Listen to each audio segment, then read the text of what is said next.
बिस्मिल्लाहिर्रहमानिर्रहीम। अस्सलाम वालेकुम students. Parallel and distributed computing की वीडियो लेक्चर सीरीज के सिलसिले में आज हम एक बार फिर लोड बैलेंसिंग के ऊपर बात करने के लिए जा रहे हैं। पिछले लेक्चर में स्टूडेंट्स हमने लोड बैलेंसिंग का ओवरव्यू लिया था, इसका इंट्रोडक्शन यानी कि फंडामेंटल्स पे बात की थी। उसके बाद हमने इसकी डिफरेंट प्रॉपर्टीज और कैरेक्टरिस्टिक्स को समझा था, जिस तरह से हमने इसकी नेचर ऑफ द टास्क पे बात की थी, एल्गोरिथम की कॉम्प्लेक्सिटी के मुतालिक बात की थी, हार्डवेयर आर्किटेक्चर और फाइनली फॉल्ट टॉलरेंस जो है उसे हमने पढ़ा और सीखा। तो आज के लेक्चर में स्टूडेंट्स हम बात करेंगे इसकी डिफरेंट अप्रोचेस, यानी कि लोड बैलेंसिंग के डिफरेंट अप्रोचेस और उसकी एप्लीकेशंस के ऊपर। तो हमारे पास बेसिकली 4 अप्रोचेस जो हैं वो स्टूडेंट्स इस वक्त मौजूद हैं। लोड बैलेंसिंग को जब हम इंप्लीमेंट करने के लिए जाएंगे तो 4 अप्रोचेस है हमारे पास। तो फर्स्ट जो अप्रोच स्टूडेंट्स हमारे पास है वो है static distribution with full knowledge of the task, यानी कि हमें टास्क के मुतालिक पूरा नॉलेज हो।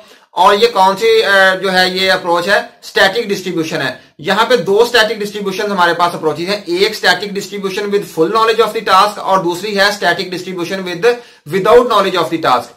इसके बाद जो थर्ड हमारे पास अप्रोच है वो है मास्टर वर्कर, जो हमने पिछले लेक्चर में भी बात की थी, मास्टर वर्कर आर्किटेक्चर के ऊपर। और थर्ड जो है वो नॉन हायरार्किकल आर्किटेक्चर की बात है हमारे पास। और फोर्थ जो है स्टूडेंट्स हमारे पास जो है वो है नॉन हायरार्किकल, और नॉन हायरार्किकल में भी हमारे पास जो है वो नॉलेज ऑफ द टास्क मौजूद नहीं है। तो सबसे पहले हम जो 2 फर्स्ट हमारे पास स्टैटिक डिस्ट्रीब्यूशन टेक्निक्स है हमारे पास, जो अप्रोचेस हैं उसके मुतालिक बात करेंगे। एक जिसमें हमारे पास full knowledge of the task है और दूसरी स्टैटिक जिसके अंदर हमारे पास नॉलेज ऑफ द टास्क नहीं है। तो फर्स्ट के मुतालिक हम बात करेंगे static distribution with full knowledge of the task, यानी कि प्रीफिक्स सम है। ये वाला एल्गोरिथम है जो हम बाद में रिजल्ट्स को जो है वो इकट्ठा करने के लिए, कलेक्ट करने के लिए इस्तेमाल करते हैं। इसके मुताबिक बात करते हैं, if task are independent of each other and if their respective execution time and task can be subdivided then there is a simple optimal algorithm. बात क्या हो रही है कि if task are independent of each other, यानी कि हमारे पास जितने भी टास्क है वो इंडिपेंडेंट हैं, यानी कि वो एक दूसरे के ऊपर डिपेंड नहीं कर रहे, और उन तमाम टास्क जितने भी हैं उन्हें सब डिवाइड किया जा सकता है, यानी कि छोटे छोटे हिस्सों में डिवाइड किया जा सकता है ताकि उन्हें डिफरेंट प्रोसेसर्स को हम असाइन कर सकें। Independent of each other and their respective execution time and task can be सब डिवाइडेड, यानी कि उनका एग्जीक्यूशन टाइम और टास्क उन्हें हम सब डिवाइड कर सकें, छोटे हिस्सों में डिवाइड कर सकें। So there is a simple optimal algorithm. तो तब हमारे पास ये static distribution with full knowledge of the task जो है ये एल्गोरिथम बड़ा अच्छा हम इसे डिवाइस कर सकते हैं, एक ऑप्टिमल सोल्यूशन को निकाल सकते हैं, कैसा एल्गोरिथम डिवाइस कर सकते हैं। So this way we can assign same amount of computation to each processor। तो इस तरह से हम एक प्रोसेसर जो है, जितने भी प्रोसेसर है हमारे पास, हर एक को सेम अमाउंट ऑफ कंप्यूटेशन दे सकते हैं। बहुत ही आसान ये हमारे पास फिर बन जाता है जब हम किसी भी प्रॉब्लम को सब डिवाइड करने के काबिल होंगे। And prefix sum algorithm is utilised to group the results together. और फाइनली हम क्या करेंगे, प्रीफिक्स एल्गोरिथम को जो है वो उस पे जो है वो इंप्लीमेंट करेंगे ताकि उन तमाम प्रोसेसर से जो है वो रिजल्ट्स ले लिए जाए और उन्हें आपस में कंबाइन कर लिया जाए। But if all the task are atomic, अगर उन्हें सब डिवाइड हम नहीं कर सकते, then again a fair distribution of computation time can be made because the execution time is usually known to some extent. लेकिन अगर स्टूडेंट्स हमारे पास जो है वो हम उन्हें सब डिवाइड नहीं कर सकते, जितने भी टास्क हैं वो एटॉमिक है, यानी कि उन्हें डिवाइड नहीं किया जा सकता, उन्हें जिसने भी करना है प्रोसेसर ने उसे सारे के सारे को करना है, तो तब हमारे पास फिर भी हम उसे किसी एक्सटेंट तक जो है उसमें ये वाला एल्गोरिथम उस पर यूटिलाइज कर सकते हैं। लेकिन अगर हमें ये वाला नॉलेज नहीं है, बिल्कुल भी हमें इसके मुतालिक अगर नॉलेज नहीं है, तो फिर जितना मर्जी हमारे पास अच्छा एल्गोरिथम हो, फिर उसके ऊपर हम जो है वो ये वाला काम जो है वो परफॉर्म नहीं कर सकते। इसके बाद हमारे पास सेकंड हमारे पास है static load distribution without prior knowledge. तो इस वाले एल्गोरिथम में स्टूडेंट्स, इस अप्रोच में हमारे पास क्या है, नॉलेज नहीं है टास्क के मुतालिक कुछ भी। इसमें नॉलेज था हमें टास्क के मुतालिक, लेकिन इसमें हमारे पास टास्क के मुतालिक हमें कोई नॉलेज नहीं है। But if execution time is not known at all even then static distribution can be made. तो स्टैटिक डिस्ट्रीब्यूशन तो हम कर सकते हैं, लेकिन हमारे पास यहां पे प्रॉब्लम क्या है, हमें टास्क जो है उससे हमें टास्क की इंटरनल जो है वो चीजों का नहीं पता है, नॉलेज नहीं है हमें उसके मुतालिक। तो ऐसी सूरत में हम क्या कर सकते हैं, ऐसी सूरत में जब हमारे पास नॉलेज नहीं है तो हम डिफरेंट टेक्निक्स को अप्लाई कर सकते हैं। कौन कौन सी टेक्निक्स है हमारे पास, फर्स्ट ऑफ ऑल हमारे पास है राउंड रॉबिन, सेकंड है रैंडमाइज्ड स्टैटिक, थर्ड है हैश टेबल और फोर्थ है हमारे पास power of the 2।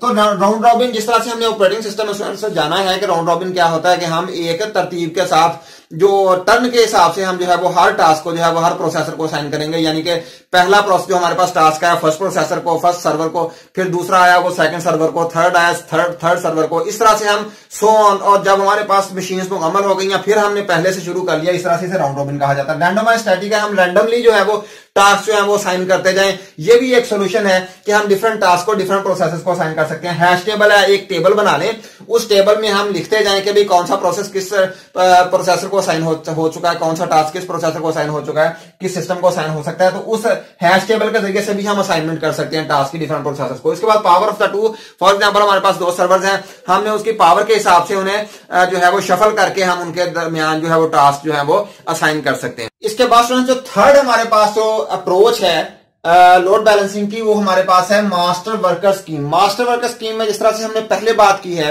Master worker scheme ऐसी स्कीम है जिसमें हमारे पास कुछ सर्वर्स होते हैं, उन्हें हम मास्टर कह लेते हैं, और बाकी जो हमारे पास कंप्यूटर्स होंगे उन्हें हम स्लेव कहेंगे या हम उन्हें वर्कर्स कहेंगे। यहां पे मास्टर क्या काम करता है, मास्टर तमाम के तमाम वर्कर्स को जो है वो असाइन करता है different task on the basis of some criteria. Simplest dynamic load balancing algorithm, ये सिंपलेस्ट है, सबसे आसान है, सादा है। That is master distributes the workload to all workers that are slaves. इन्हें स्लेव्स भी कहा जा सकता है, इन्हें वर्कर्स भी कहा जाता है। तो मास्टर किन्हें असाइन करता है टास्क, वर्कर्स को। Initially slaves are idle but master assign them task. Initially जो होते हैं वो स्लेव्स होते हैं, जो आइडल होते हैं। फिर मास्टर क्या काम करता है, मास्टर उन्हें टास्क असाइन करना शुरू कर देता है और करता रहता है। जो वर्कर्स होते हैं, जो स्लेव्स होते हैं, वो मास्टर से जो है वो मांगते हैं कि हमें टास्क दिया जाए, और जब टास्क जो होते हैं वो कंप्लीट हो जाते हैं, मास्टर के पास कोई टास्क नहीं बचता, तो वो स्लेव्स को बता देता है, इन्फॉर्म कर देता है कि भाई अब कोई भी टास्क मेरे पास मौजूद नहीं है, तो अब आप दोबारा आइडल हो सकते हैं। Workers ask for task but master inform the slaves that there is no more task. Master acts as bottleneck because it is not scalable and fails when there is a very large number of systems because of communication overhead। तो ये एक bottleneck है हमारे पास। Master slave में हमारे पास master एक bottleneck है, क्योंकि जो हैवी इंटेंसिव स्टूडेंट्स है वो कम्युनिकेशन की जरूरत है, क्योंकि मास्टर बार बार स्लेव्स के साथ क्या कर रहा होता है, बेसिकली कम्युनिकेट कर रहा होता है। तो इस कम्युनिकेशन में बहुत ज्यादा टाइम जाया होता है। तो ये मास्टर जो होता है बेसिकली क्या है, ये एक बॉटलनेक है। Master acts as bottleneck because it is not scalable, और ये बेसिकली स्केलेबल भी नहीं है। And fails when there is a very large number of system. तो जब हम हमारा सिस्टम जो है वो एक खास एक्सटेंट से बड़ा होता है, तब ये सिस्टम जो है हमारे पास मास्टर वर्कर जो है अप्रोच जो है ये फेल हो जाती है। इसके बाद इसकी नेक्स्ट कैरेक्टरिस्टिक ये है कि it is difficult to implement. ये कॉम्प्लेक्स है, इसे इंप्लीमेंट करना भी जो है वो आसान काम नहीं है। नेक्स्ट हमारे पास जो फोर्थ अप्रोच है वो कौन सा है, non hierarchical architecture. Non hierarchical architecture ये लास्ट अप्रोच है हमारे पास। ये क्या है, without knowledge of the system. इसमें भी हमारे पास नॉलेज जो है वो नहीं होता। ये क्या चीज है, to overcome the scalability problem when the time needed for task completion is unknown। यहां पे हमारे पास जो है उसमें टास्क की कंप्लीशन टाइम जो है वो हमें पता नहीं है। वो बिल्कुल वैसे ही है जैसे हमने पहली अप्रोचेस जो स्टैटिक अप्रोच पढ़ी थी, जहां पे हमारे पास एक स्टैटिक अप्रोच है, उसके अंदर हमारे पास जो है वो नॉलेज नहीं होता। तो ये भी उससे मिलती जुलती है। यहां पे भी हमारे पास नॉलेज नहीं है, इसे हम क्या कहते हैं, वर्क स्टीलिंग कहते हैं। बेसिकली इसे वर्क स्टीलिंग कहा जाता है। इसमें होता है क्या, वर्क स्टीलिंग में स्टीलिंग होता है चुराने को कहते हैं, चोरी करने को स्टीलिंग कहा जाता है।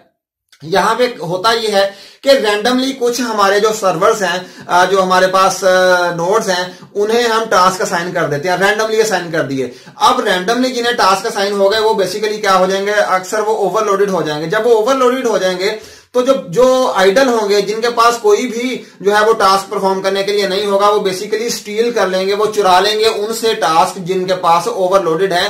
तो इस तरह से उनकी लोड बैलेंसिंग हो जाएगी, यानी कि वो वाले प्रोसेसर जिनके पास टास्क मौजूद नहीं है, वो उन प्रोसेसर से टास्क को चुरा लेंगे, ले आएंगे, उनसे छीन के ले आएंगे, क्योंकि उनके पास ज्यादा टास्क होंगे। और कुछ सिस्टम जो है वो बिल्कुल आइडल बैठे हुए होंगे, उनके पास कोई टास्क नहीं होगा। तो ये अप्रोच जो है वहां पे काम करती है।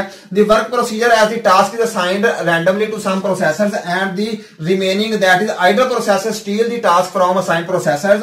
टू इम्प्लीमेंटेशन आर देयर, जिसमें भी 2 इम्प्लीमेंटेशन है। One where low load processors offer their computation power to high loaded processor. तो एक उसमें अप्रोच ये है कि जिसमें जिनके पास जो आइडल होते हैं, जिनके पास कोई भी लोड नहीं है, वो अपनी सर्विसेज को ऑफर करते हैं, उसे कहते हैं। जिनके पास ओवरलोड होता है उन्हें कहते हैं कि भाई आप हमें कुछ जो है वो अपना काम दे दें, अपने कुछ टास्क हमें दे दें, हम उन्हें परफॉर्म कर देते हैं। और सेकंड हमारे पास कौन सी है? Second where overloaded procedure ask low loaded processors to balance their load. और सेकंड अप्रोच वो ये है कि भाई जिनके पास बहुत ज्यादा लोड है वो रिक्वेस्ट करते हैं कि भाई हमसे कुछ लोड जो है वो आप ले लें और आप उसे एग्जीक्यूट कर दें। तो ये बेसिकली जो थर्ड और फोर्थ हमने भी डिस्कस किया, मास्टर वर्कर स्कीम और नॉन हियरार्किकल आर्किटेक्चर्स अप्रोच। तो नेक्स्ट हम स्टूडेंट्स इसकी एप्लीकेशंस पे बात करते हैं। तो इसके बाद स्टूडेंट्स हम एप्लीकेशंस पे बात करेंगे लोड बैलेंसिंग की जो डिफरेंट एप्लीकेशंस हमारे पास। एप्लीकेशंस बेसिकली कहा जाता है जहां जहां पे हम लोड बैलेंसिंग को जो है वो सिस्टम को चलाने के लिए जहां जहां लोड बैलेंसिंग को इंप्लीमेंट करेंगे उन्हें क्या कहा जाता है? Applications of load balancing. यानी कि उन सिनेरियोज में जहां पे हम लोड बैलेंसिंग को इंप्लीमेंट करेंगे, जिन सिस्टम्स में हम लोड बैलेंसिंग को इंप्लीमेंट करने के लिए जा रहे हैं, उन्हें क्या कहा जाता है? Application of load balancing. तो सबसे पहले in addition to efficient problem solving through parallel computation. तो पैरेलल कंप्यूटेशंस की तो हमने बात की है कि जहां पे लोड बैलेंसिंग जो है वो बहुत एफिशिएंटली इस्तेमाल होती है। इसके अलावा load balancing algorithms are widely used in HTTP request management where a site with a large audience must be able to handle request per second। तो लोड बैलेंसिंग का वहां भी हमें काम है जहां पे हमारे पास फॉर एग्जांपल एक ऐसी साइट है जहां पे बहुत ज्यादा क्लाइंट्स हैं, वो एक ही वक्त में आ रहे हैं। तो अगर सब के सब क्लाइंट्स को सिर्फ एक ही सिस्टम जो है वो सर्विसेज देगा तो डेफिनेटली हमारा सिस्टम फेल हो जाएगा, वहां पे स्टक हो जाएगा, वहां पे वो हाल्ट हो जाएगा, रुक जाएगा हमारा सिस्टम। जिस तरह से हमने देखा है कि अक्सर जगहों पे जहां पे फॉर एग्जांपल अगर रिजल्ट आता है किसी भी बोर्ड का या यूनिवर्सिटी का, तो तमाम के तमाम स्टूडेंट्स एक ही वक्त में उस सर्वर को एक्सेस करने की कोशिश करते हैं। तो ऐसी सूरत में वो क्या हो जाता है? वो सर्वर हमारे पास हार्ट हो जाता है और वो काम नहीं कर रहा होता, हमें रिस्पॉन्स नहीं दे रहा होता। तो वहां पे लोड बैलेंसिंग जो है वो काम करती है। तो HTTP रिक्वेस्ट बेसिकली जो है वो हम वेब पेजेस को जो है वो एक्सेस करने के लिए इस्तेमाल करते हैं। इंटरनेट बेस्ड सर्विसेज हमारे पास कौन कौन सी हैं?